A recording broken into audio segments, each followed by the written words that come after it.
All right. Welcome. This is our final review for Unit 5 exam for AP Biology. Say hi. Hello. I want to remind you we already did an essay review and actually went into some detail on each of these topics. So check out that essay review. This is more about just straight up content.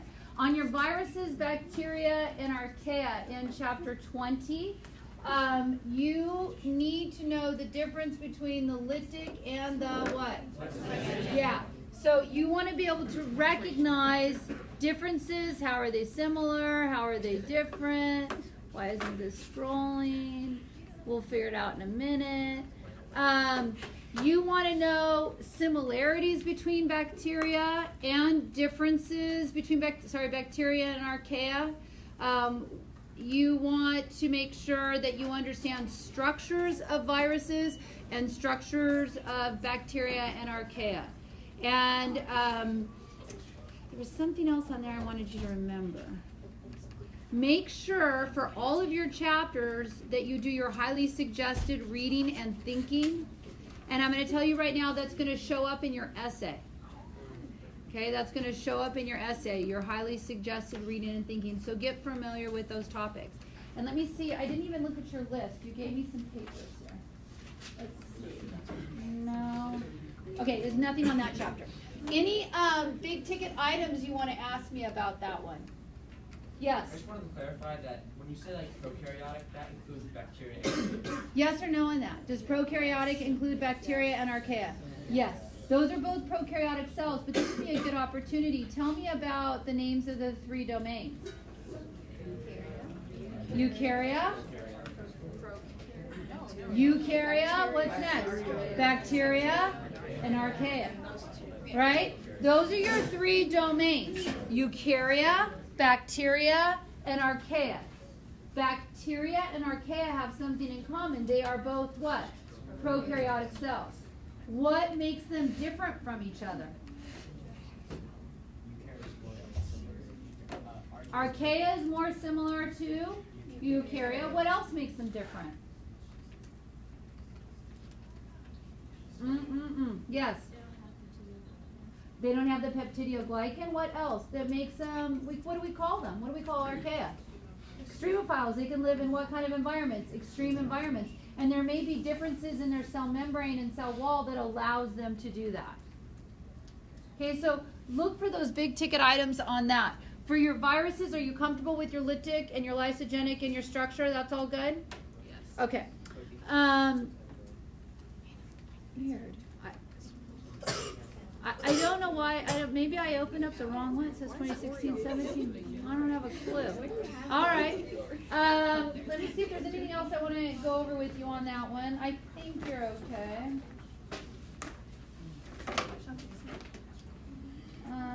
Yeah. Oh, yeah. We went over that. Do you know what a viroid and a prion is? Yes. What is a viroid? It's a naked RNA. Naked RNA. What is a prion? Proteins like TSC. Yeah, right, and so that is like a little protein, and it tends to encourage other proteins to misfold as well. Okay, we talked about TSC and mad cow disease. What could have plasmids? What is a plasmid? Extra ring of DNA you might find in bacteria. You can also find it in other places as well. Do you know about the appendages you could find in bacteria? Flagella. Conjugation pilus. What else? Fimbriae. What did fimbriae help you do? Surface adhesion, attachment. Good. Do you know how bacteria reproduce? Binary fission. Do they do mitosis? Do bacteria do mitosis? No. Mitosis is with linear chromosomes where you're doing prophase, metaphase, anaphase, telophase. Remember that? And bacteria have what kind of chromosome?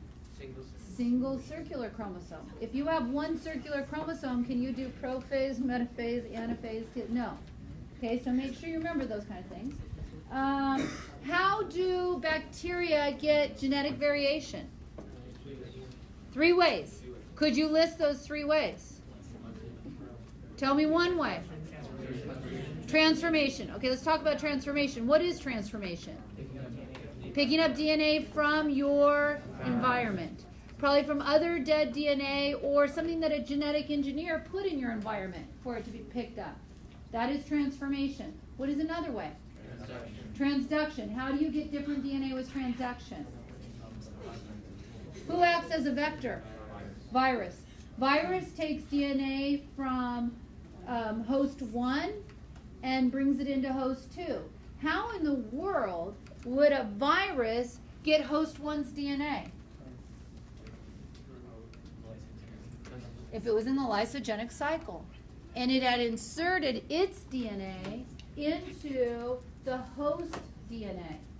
So when it leaves, when it excises like a transposone jumping around, when it leaves the host DNA, it takes a little bit of the host DNA with it.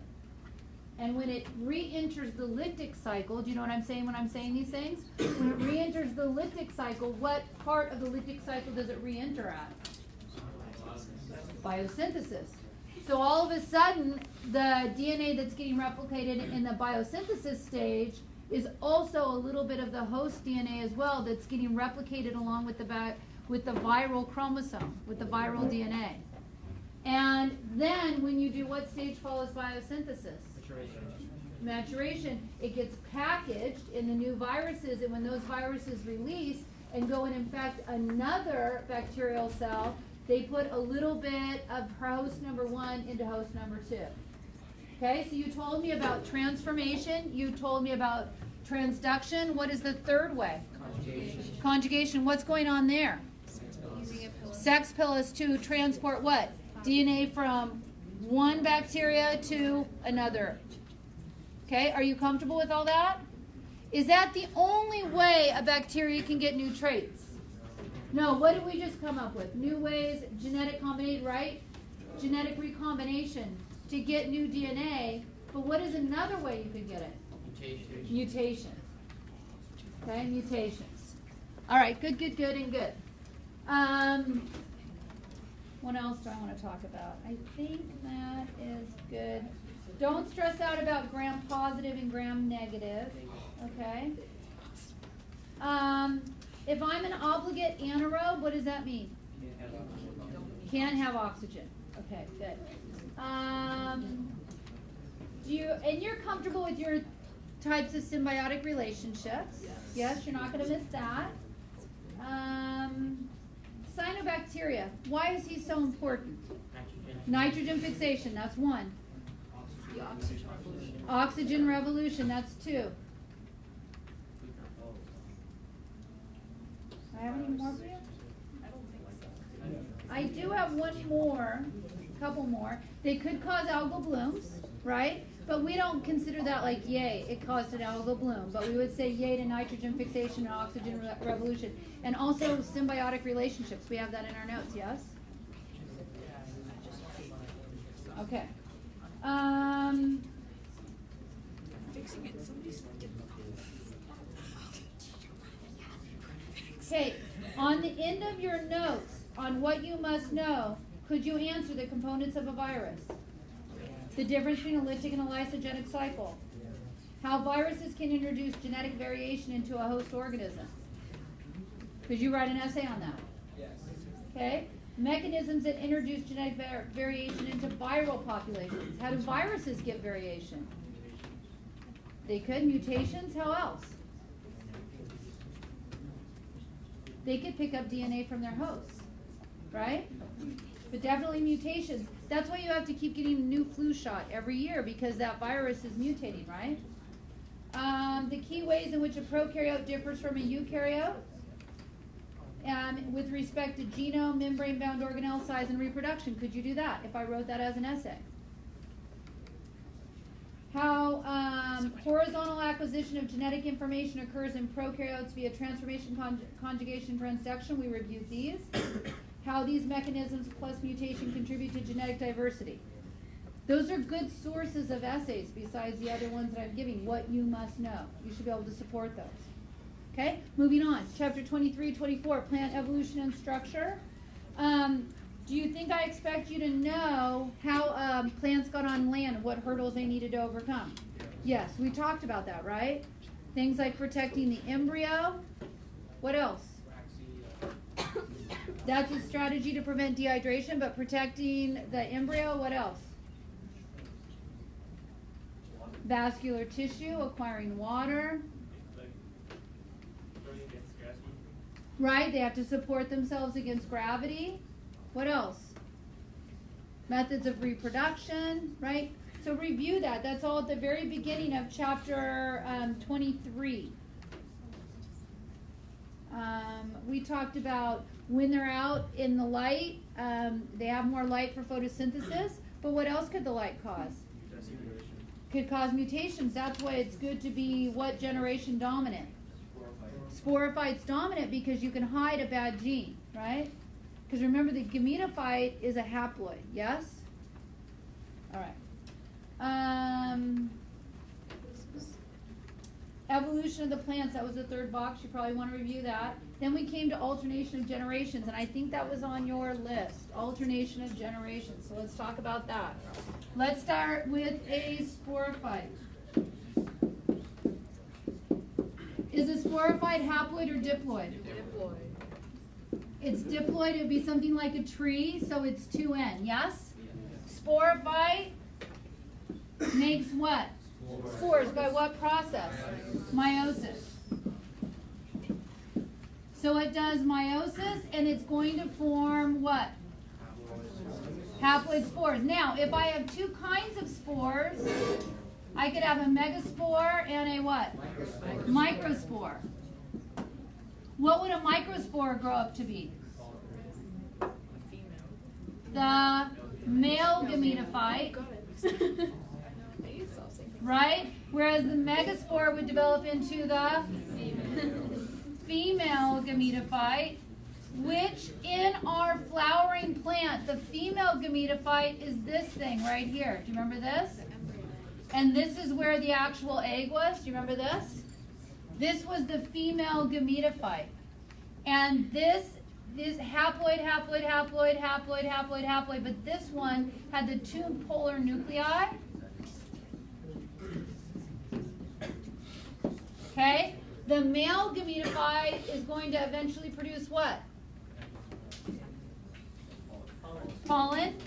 Is the pollen haploid or diploid? Haploid. And that pollen, when we analyze that pollen, it actually had 3 nuclei in it. 1 nuclei to build the tube, 1 nuclei to fertilize the egg, and 1 nuclei to make the triploid what?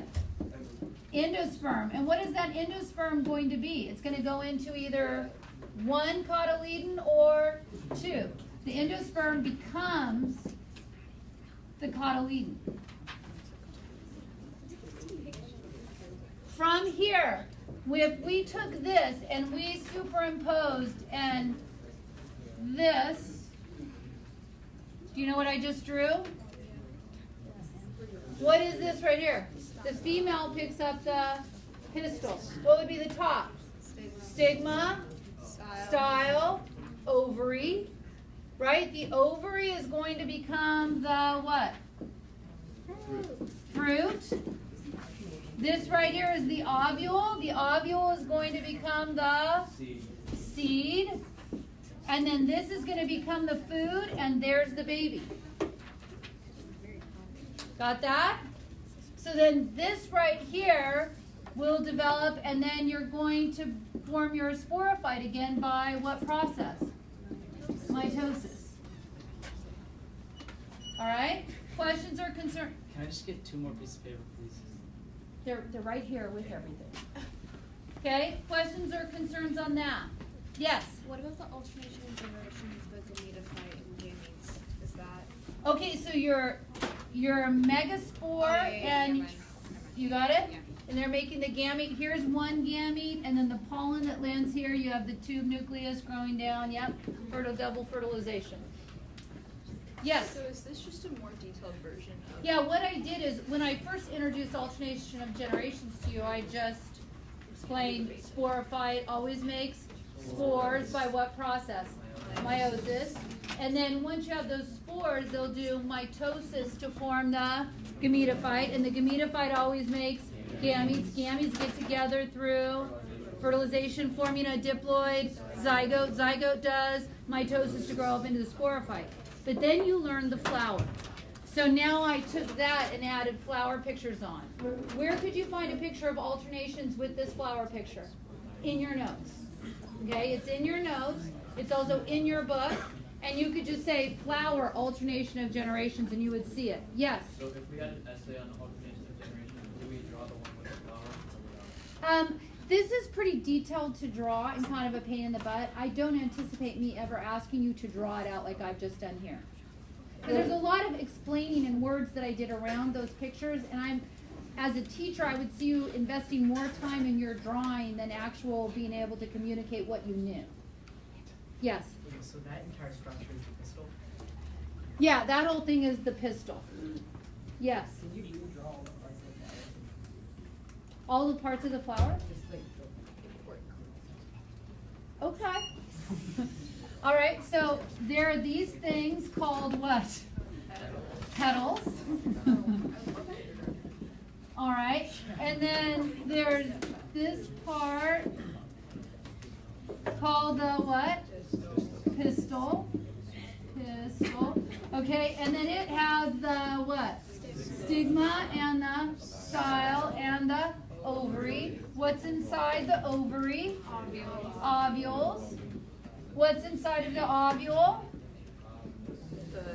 Female gametophyte. Okay, and then you also have, what are these things I'm drawing now? The stamen. And this part right here is the anther. And this is the filament.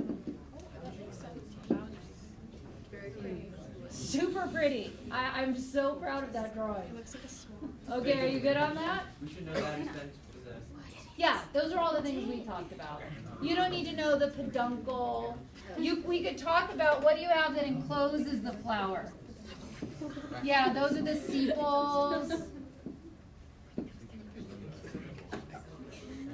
Yeah, we're good. Go ahead. Yes? What do you think of the pieces of orange work? Carpels. What else? He's talking about the slices of orange. Remember that? The carpels, and they have the seeds inside of it. I'm not going to ask you a question about slices of oranges. Okay? Anything more on that part? Did we finish with this part? Are you good on this one?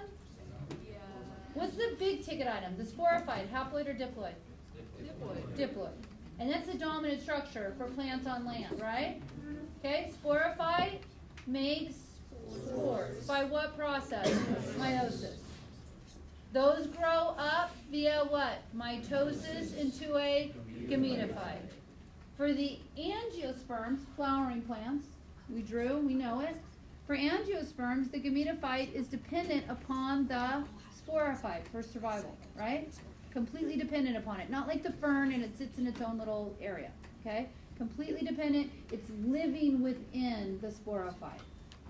Okay, that gametophyte makes what? Gametes. It's already haploid, so it's going to make its gametes by what process? Mitosis. Those gametes are going to get together through the process of fertilization. How does that fertilization occur with the flower? If it's a beautiful flower, it's probably going to happen with what? Pollination using what? Bees. What else? Bats, butterflies. Do you remember your highly suggested reading and thinking had like variations on that, right? Okay, and then that would bring the pollen to the sticky stigma. The tube nucleus of the pollen grows down through the style, goes down around the ovary, and we have double fertilization. Why double fertilization? Do you and I have double fertilization? No. When they have double fertilization, they're fertilizing what two things? The what? Endosperm to be the cotyledon, and the egg to form the diploid zygote. Then that embryo is inside that seed with the food, protected. Fruit could be used as a dispersal mechanism. because animals could eat the fruit or the fruit could fall to the ground.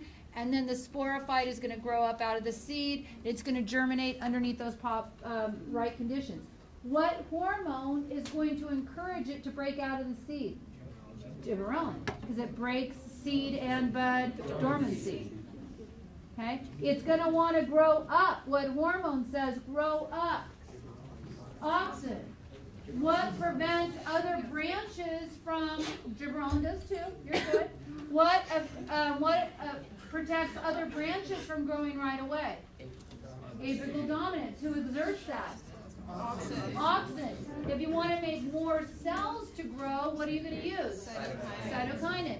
And in the roots, and you can take, what do you call the tissue that's undifferentiated? Meristem. And from meristem, do you remember we talked about the other tissues you could get? What could you get from meristem?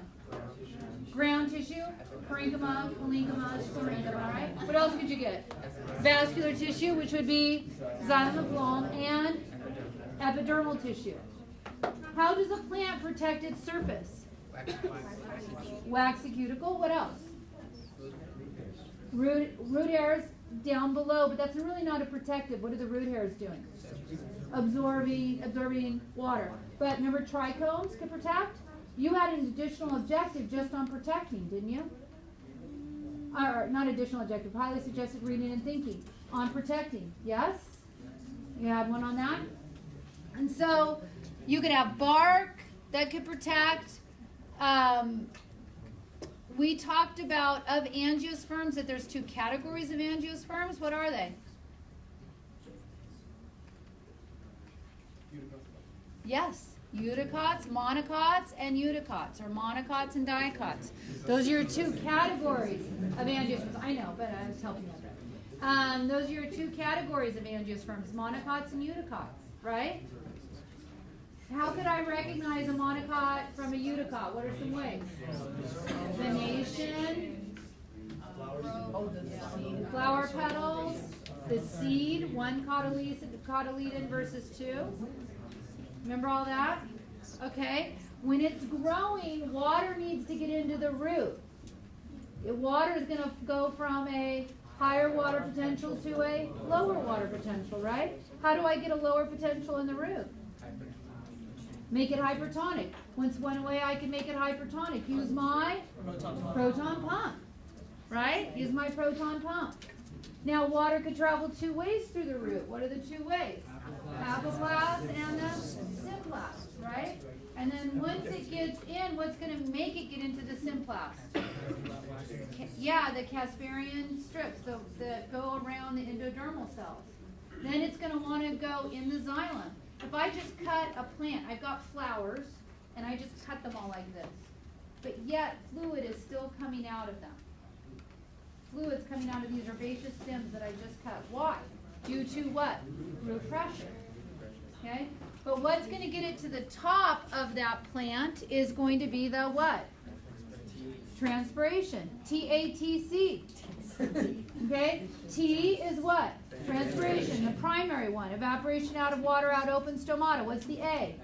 Adhesion. The water adheres to the xylem walls. T, another one. Tension. Going from a higher water potential in the roots to a lower water potential in the leaves. And then C, what's C? Cohesion. One water molecule connected to another water molecule. Sugar, let me back it up. TATC, where that's a pull, right? Pulled up by the sun, by the water evaporating out. Sugar movement is by a push.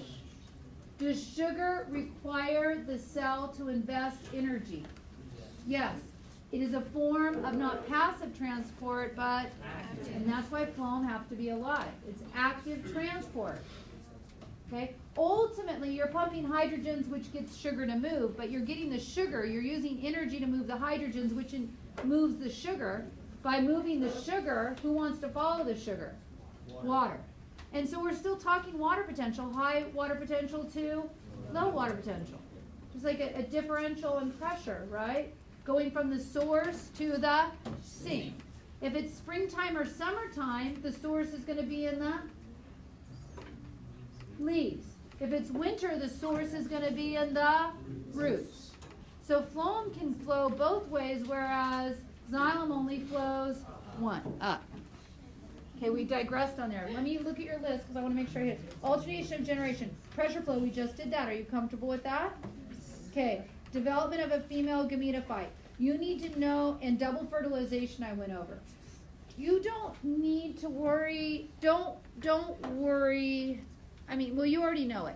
When you do meiosis to form your spores, right? Your megaspore, and you're making your spores from your megaspore, right? And that's annoying because it already has the word spore and we haven't done meiosis yet. Super annoying, right? So we have 4 cells that are haploid. Just like us ladies, 3 of those will degenerate and 1 will undergo mitosis to form that female gametophyte. Just 1. So you do meiosis to form spores. 3 degenerate, 1 moves on to be the gametophyte. That's the only difference. Whereas in males, all of them go on to be the gametophyte, just like us in males. Okay? Now, those are the questions that you had on here. Are there more? Let's go back to here and make sure we're okay. Plant evolution, plant structure, are we good on that? Nutrition, transport, we're all right? Control of growth responses. Want to talk about long day, short day? Want to go over that? Or is that easy? You know, PFR, PR, and phytochrome. Okay. Plant reproduction, did we just go over that? Yes. Yes.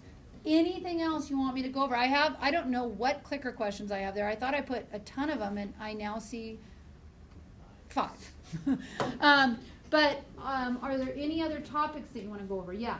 In the previous review, you said you have to know the behaviors of monocots and eukaryotes. Does that need anything? The behavior of monocots and I may have eukaryotes? heard of monocots. I don't know. I don't remember exactly the verbatim, but we can talk. Let's talk about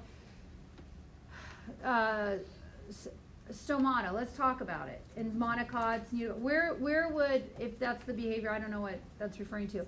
Where do you normally keep your openings to the leaves? Top or bottom of the leaf? Why?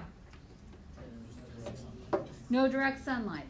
Because you're trying to balance the need between, I've got to open up the stomata because I need CO2, but if I leave it open and exposed too long, I don't want to facilitate the loss of water too rapidly, right? So what are some adaptations plants could do to avoid transpiration? Wasn't that one of your highly suggested reading and thinking as well? What are some things you could do? What did you say? C4 plants? Okay, so we talked about avoiding. That's a little different in the fact that what that does is if you're actually closing your stomata, you're going to avoid photorespiration by having bundle sheath cell in the Krantz anatomy. I'm talking about what are some other things they can do. Didn't you have a highly suggested reading and thinking about that? Something like sunken stomates or have hairs. Wasn't there something about that? Am I just pulling this from my head? Or was there a highly suggested reading and thinking? Did you find it?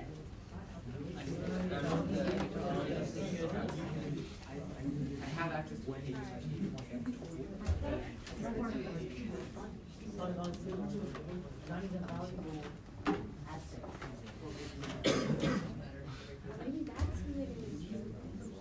Oh, you had highly suggested reading on phytoremediation, on bamboo, on energy and molecular building blocks,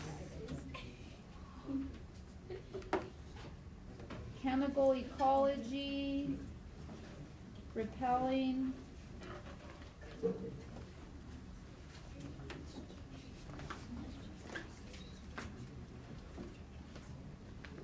Okay, no, I guess you didn't have anything on that, but I find that interesting. Thanks for slipping. You're welcome. I mean, that might be a thinking question I might ask you. What are some strategies to conserve water that plants could have? That would be a good thinking question. Knowing what you know about plant structure and anatomy. Yes.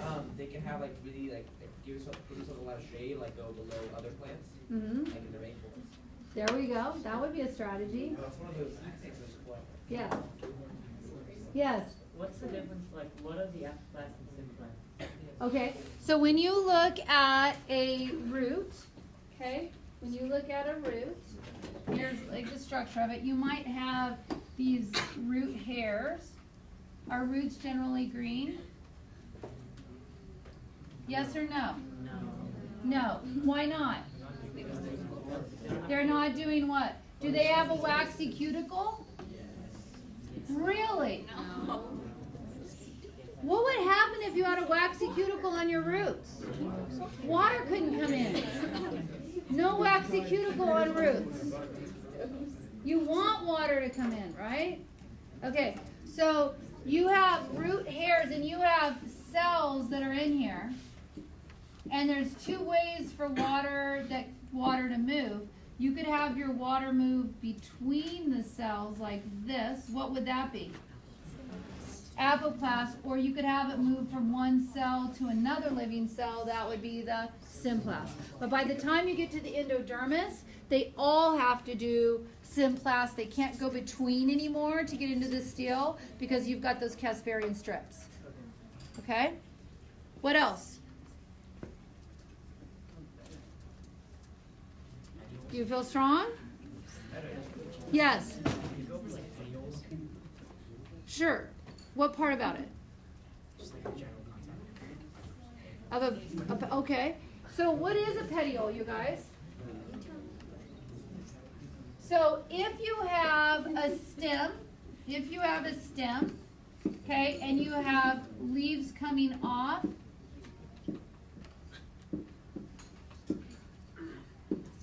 this right here is the petiole. That's supporting the leaf. That's the petiole. Not much of one here, petiole. But if it comes off like a corn shoot, where it just comes off like this is the leaf, where it just comes directly off, then it has no petiole. Who doesn't have petioles? Monocots or euticots? Monocots don't have petiole. Directly comes off of it. What else? Is there going to be standard deviation? No, you don't need a calculator for your test tomorrow. You don't need an equation sheet for your test tomorrow. Does that make you sad? No. It's like 3 points. Why, you want one on there? Yes, please. What else? Last lap? Want to do the clickers? Okay, here we go. Can we do Oh, last good. lap? We're gonna win. Oh, look, these aren't clickers. These are the things I wanted to talk about. Let's see if we did them all. Okay? Did we do all that? I probably should have clicked on them. Yeah.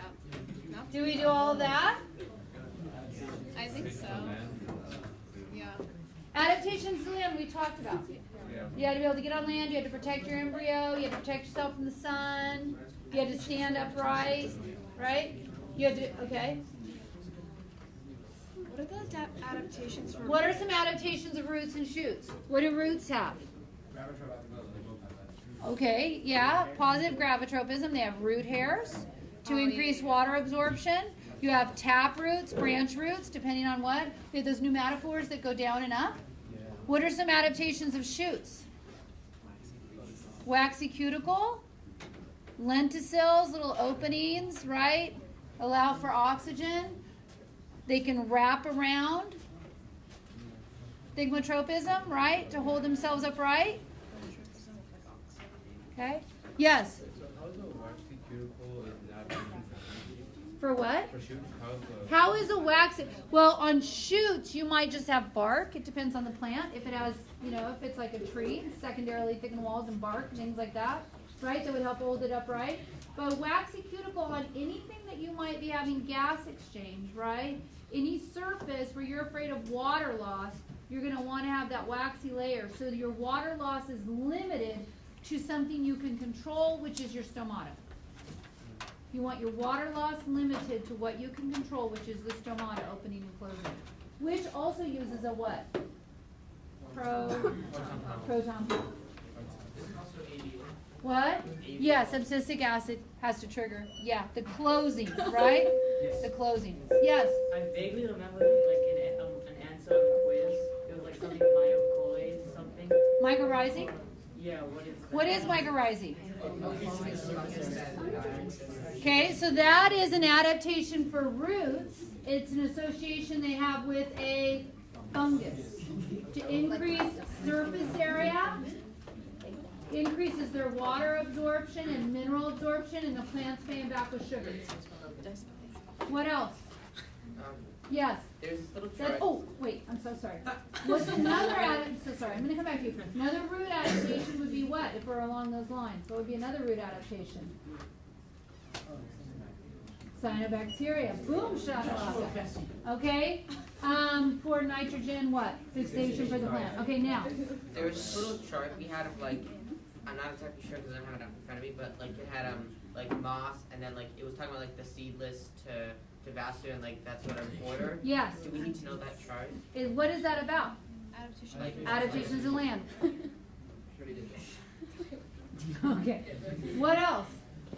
Okay, here, let's do the other ones. Make sure we hit everything. Transport. Soil, we're not so much into soil. We don't have to know that as much as what we did before. We know that they need to get water from the soil, and we don't want the particles to be too small or be too big. Yeah. Water uptake, we know. Homeostasis, we know about xylem and phloem. We hit that pretty hard. Okay. Yes? Yes? Okay. And we talked about that. Anything else? Much better about this. You feel better? Yeah. Feel strong? Okay, good. What's important to do tonight? Okay. You have toast. You need to study, but you need to sleep. You have a lot of information in that large mammalian brain, and your brain, when it doesn't get enough sleep, doesn't function as well. So protect that. Get your sleep. I'll see you in the morning. What's sad is